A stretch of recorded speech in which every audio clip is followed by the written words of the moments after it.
Today we're going to be looking at meiosis, and we're going to be starting our genetics unit with a look at meiosis because meiosis emerges two themes, two laws, two of Mendel's laws, the law of independent assortment and the law of segregation that we need to explore before we talk about how to solve genetic problems and do Punnett squares and things of that nature. So we're going to be detailing meiosis here for you, looking at the parts and pieces of that. So without further ado, we're going to draw some pictures and work through that here. So let's just get right into it. So meiosis is what we're looking at today. And meiosis is different than mitosis, which you perhaps discussed first semester, virtually or in person, in the fact that meiosis has two divisions. So there's two divisions of the nucleus that results in four unique cells instead of two identical cells, which is what you get in mitosis. And we'll call these unique sex cells, and we're going to call them gametes. So gametes are what result from meiosis, whereas in mitosis, we get just body somatic cells that are identical to the cell that came before and gave rise to those two. Here in meiosis, we get four unique sex cells that are all different from one another, and you're going to see that with our drawings. So we'll go ahead and put that down here as well, that in mitosis, you're talking just one division, which is giving you two identical cells. So only cells that are located in the testes and the ovaries are going to go through this process of spermatogenesis and oogenesis, meiosis, to produce these gametes. Okay? So when we're done with this, the result is going to be like a sperm. And that sperm, of course, will have a nucleus. And that nucleus will have DNA.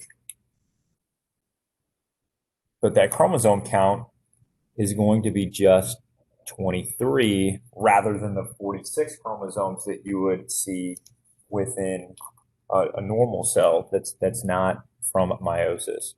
We have sperm, we have egg. Then we'll go ahead and throw that nucleus here as well with chromosomes. Again, in a human cell, you're talking 23. So there's a term that we use to describe these cells, and we call them haploid. Haploid. They don't have two copies of each chromosome. They have one version of each chromosome, 1 through 23. So during fertilization, when the sperm unites with the egg, we then can restore that 46 number, right? So this would be called our zygote when the egg is fused with the sperm. And that nucleus then will be reconstituted with two copies of each chromosome, giving us that value of 46 that we know. So that's what it looks like. Again, zygotes, those are not haploid, but they are diploid. And they have both the paternal, the dad's chromosomes, and the maternal, mom's chromosomes. We can see that from our simple equation here. So dads are in here, moms are in here, and we call that diploid. We're going to go ahead and slide this up, and we're just going to just put a note for ourselves on here so we know kind of the bottom line of all this. Okay, so bottom line is this: meiosis, it reduces your chromosome number by half. So this process of meiosis, it reduces the chromosome number by half. So during fertilization, which we've illustrated above,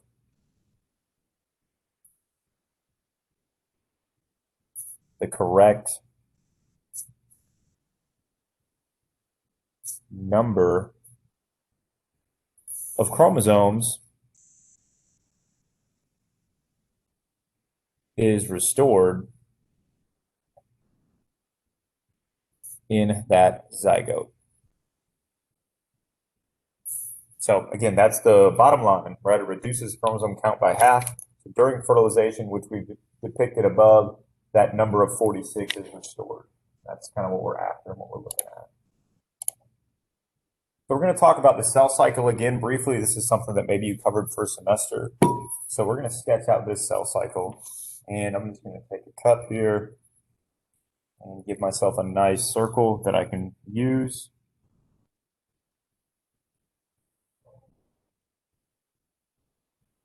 Like so.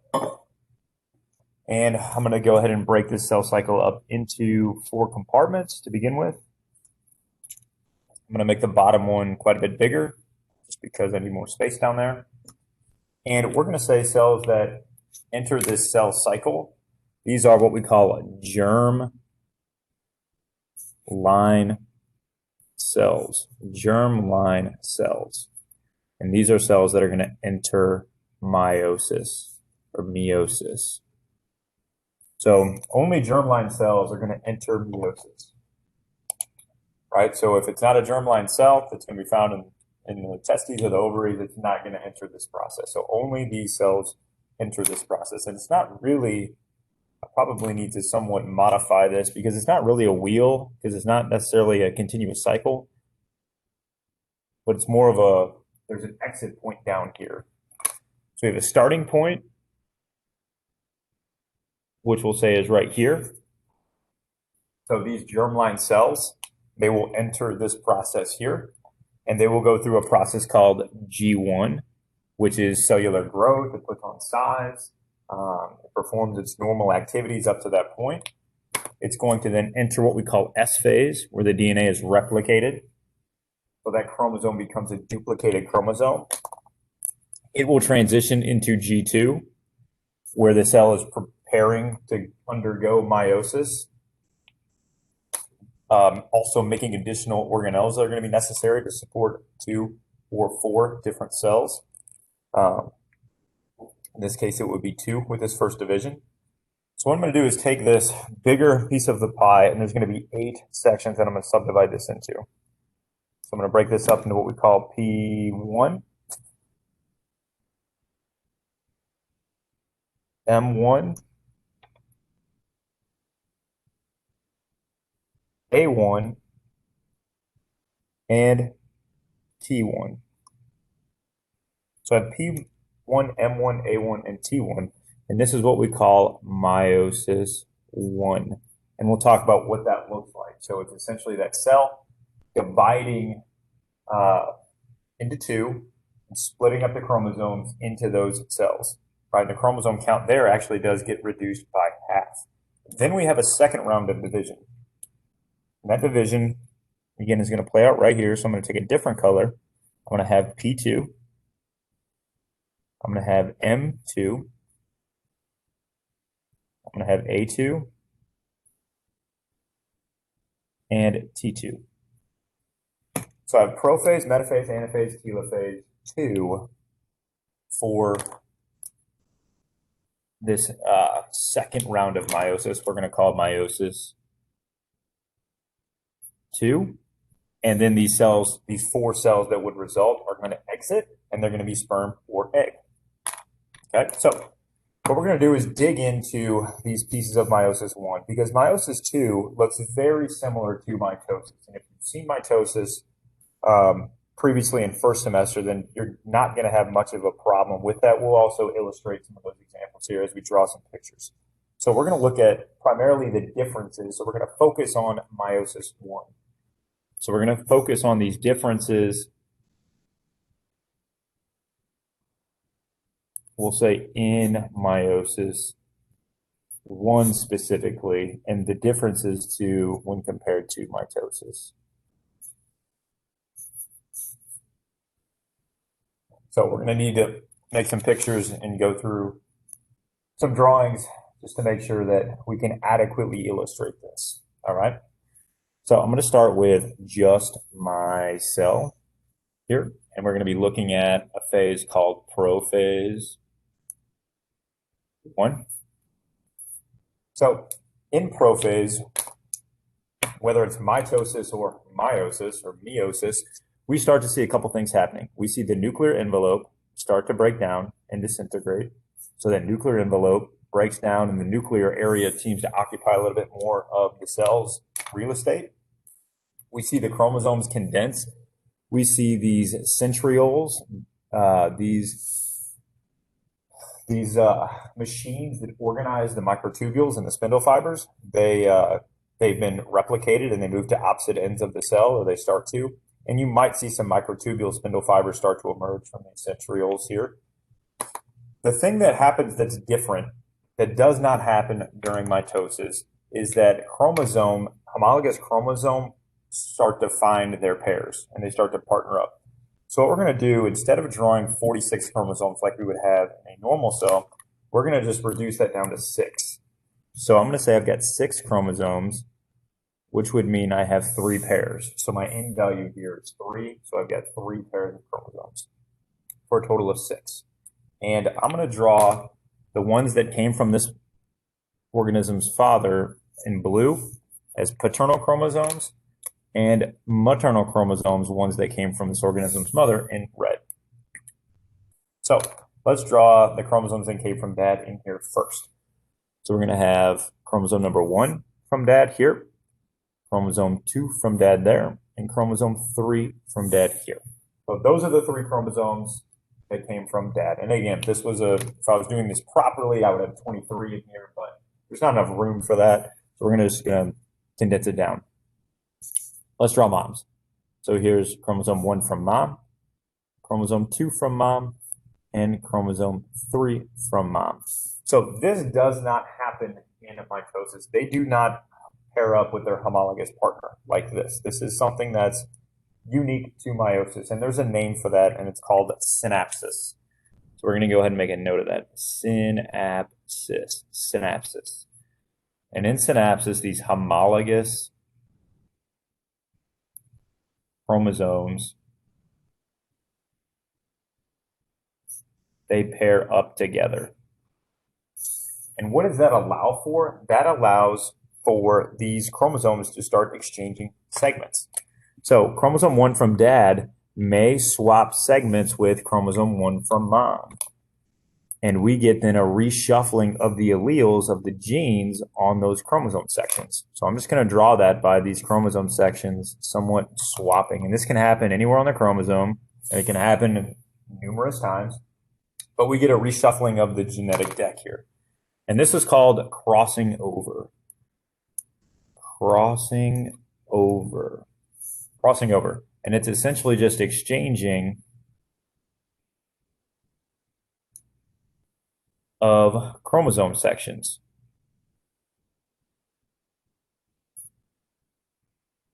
There's another name for that. It's called recombination.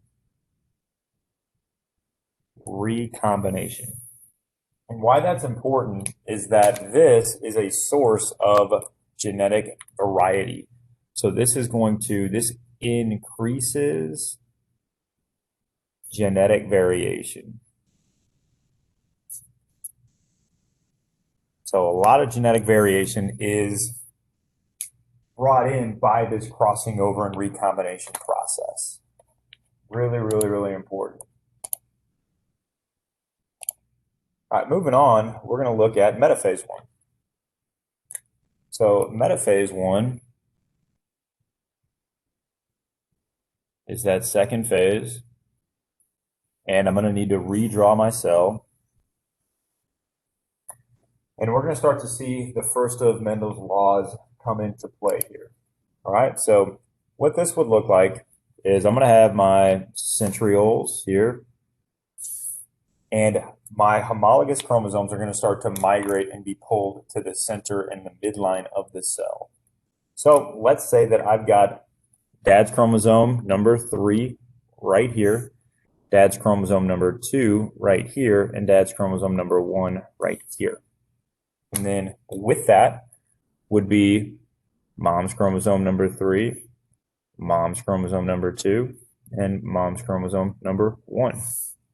So it can be pulled to the midline of the cell. And let's not forget that I've got these crossover pieces that have occurred where they've exchanged segments. So that's critical to keep in mind as well, that I'm going to bring those with my chromosomes, right? So what is doing this movement as far as moving these things around? It's microtubules that we call spindle fibers, or the spindle cage that's been developed, and they are moving these chromosomes around. There's also a set of spindle fibers, microtubules, that span all the way across. They don't connect to anything, and the cell will not transition to anaphase until each chromosome is connected or the fibers are spanning to the other centrosome on the other side. All right. So this is where Mendel's first law here that we're going to consider comes into play. And this is called the law of independent assortment.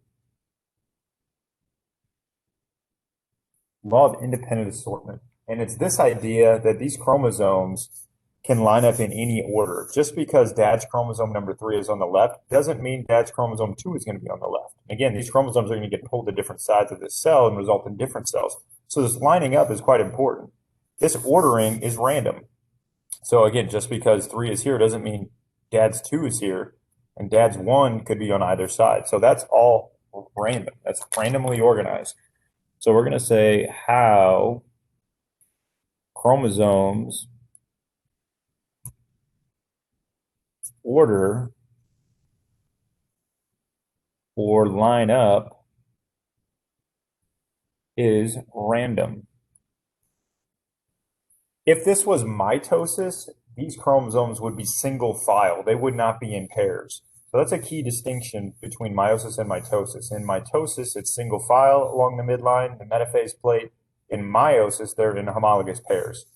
Okay, so we want to keep that in mind, that again, these chromosomes, they are in pairs here in meiosis. So these chromosomes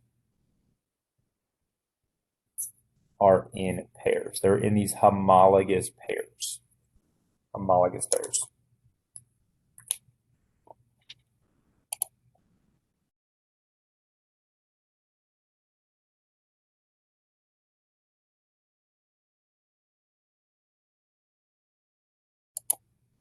Next, we're going to look at anaphase 1.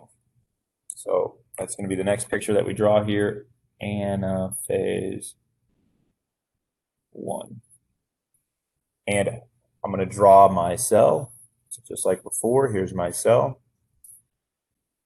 And what's happened is these microtubule fibers, these spindle fibers, they are contracting and extending.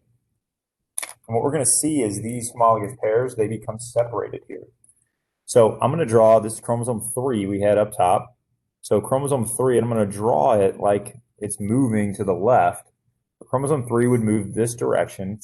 Chromosome 2 would move this direction of dad's. Something like that. And then finally, chromosome 1 would be moving this direction, dad's copy. And I'm going to draw mom's copies here.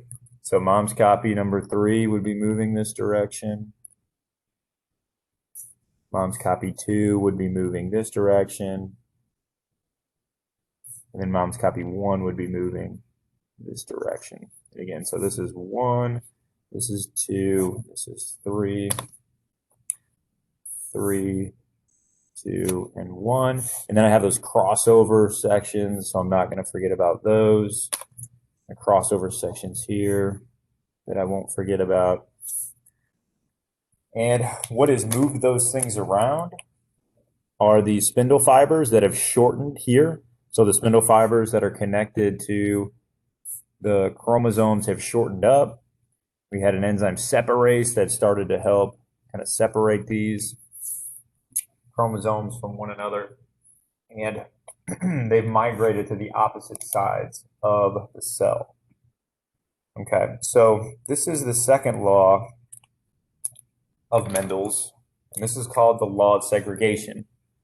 And this is why a Punnett square works, because you separate the chromosomes and the alleles when you set up a Punnett square, and we'll see that when we look at Punnett squares going forward.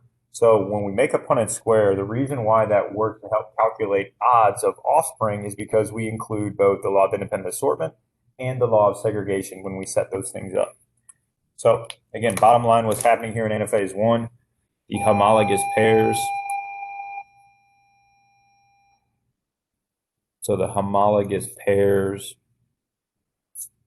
are separated.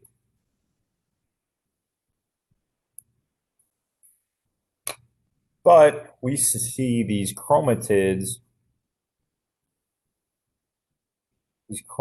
are still attached.